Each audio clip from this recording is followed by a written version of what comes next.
Welcome to The Explainer. Today, we're going to pull back the curtain on a really cool technique that makes modern search feel almost magical. It's the secret sauce that takes a pretty good search result and makes it the perfect one. You know that feeling, right? You search for something and sometimes the answer's fine, it's okay. But then there are those other times where it's like, the search engine read your mind. So what's going on there? What's the secret that separates a decent search from a truly perfect one? Well, the answer is a clever piece of tech called a cross-encoder re-ranker. Now, that sounds complicated, but I promise it's not. To make it super clear, let's think of it like speed dating. The first initial search is like instantly pulling 100 potential candidates into a room. It's super fast, but it's also a bit chaotic. The re-ranker? That's our expert judge, who then sits down with the top 10 for a deep 5-minute conversation to find the absolute perfect match. So here's how we'll break it all down. First up, the search after the search. Then we'll get into the big trade-off, fast versus perfect. And finally, we'll wrap up with the re-ranking bottom line to see why this really matters. All right, let's jump into Chapter 1. You have to understand that the entire world of AI search is built around one fundamental trade-off, speed versus quality. You want answers fast, but you also want them to be right. Getting both at the same time, that's the real trick. This chart really lays it out for us. You can see two totally different stages here. The first stage, that embedding retrieval, is lightning fast. We're talking milliseconds, and it gets you good results. But then you have the second stage, re-ranking. It's way slower, but its whole job is to take those good results and find the absolute best one. So why the gap? Why isn't the first one just perfect? It's all about how these two models actually read. The fast search uses what's called a bi-encoder. Think of it like this. It reads your question in one room, reads a document in another room, then tries to guess if they're a match. It's fast because the documents are all pre-read. But our re-ranker, the cross-encoder, it does something way smarter. It puts your question and the document in the same room and reads them together as a single pair. It's slower, yeah, but it sees how the words interact, it gets the full context, and that leads to way higher accuracy. Okay, Chapter 2. Let's see how this all comes together in a really powerful two-stage process that, gives us the best of both worlds. So here's the pipeline. Step 1 is that fast but messy retrieval. The bi-encoder just grabs a huge list of possibilities, let's say the top 100. That's our speed dating room filling up instantly. Then comes Step 2, the slow but perfectly accurate re-ranking.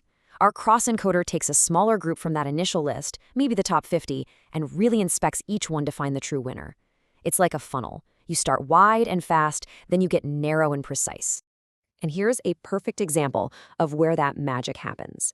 A fast search might see you typed CUDA memory and just bring back a bunch of stuff about computer memory in general. But the cross-encoder, because it's reading them together, it understands that your query about CUDA memory is a perfect match for a document talking about GPU memory using CUDA. It sees that specific connection, that crucial context the first stage would have just blown right past. So let's get down to it in Chapter 3. This extra step gives us a massive quality boost. But it's not free. We gotta understand the real-world trade-offs to figure out when adding this powerful second step is actually worth it. Okay, here's the cost-benefit breakdown. If you skip re-ranking, sure, your search is fast, it's simple, but look what happens when you add it.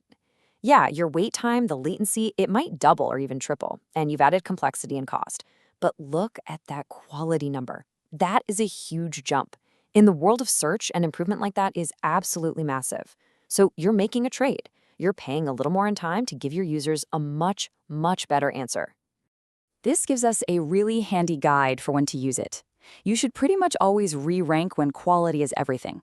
Think about a search bar on a shopping site or a customer service bot. It has to be right. But hey, if you're on a super tight time budget or the search terms are really simple, you might decide to skip it and live with the good enough results from that first pass. This leads to a super practical question. We know we can't re-rank all 100 of those initial candidates, right? That'd take forever.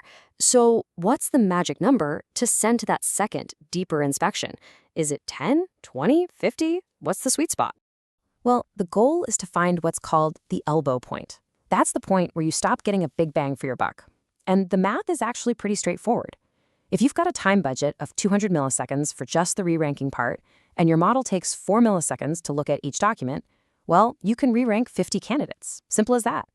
Pushing past that number might get you a tiny bit more quality, but the cost to your speed just isn't worth it. For most systems, that sweet spot is somewhere in the 20 to 50 range. And if we look to the future, this whole process is only going to get more powerful. The next big thing is using huge models, like the ones that power ChatGPT, as these super intelligent re-rankers.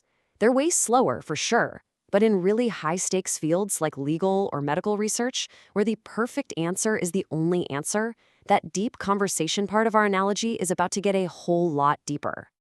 And that leaves us with one last really fascinating question to think about. Right now, we need two steps, that fast introduction and the slow, deep conversation. But as AI gets more and more powerful and faster, could we reach a point where we can just skip the speed dating part entirely and go straight to finding the perfect match instantly? That's the question that's driving the entire future of search.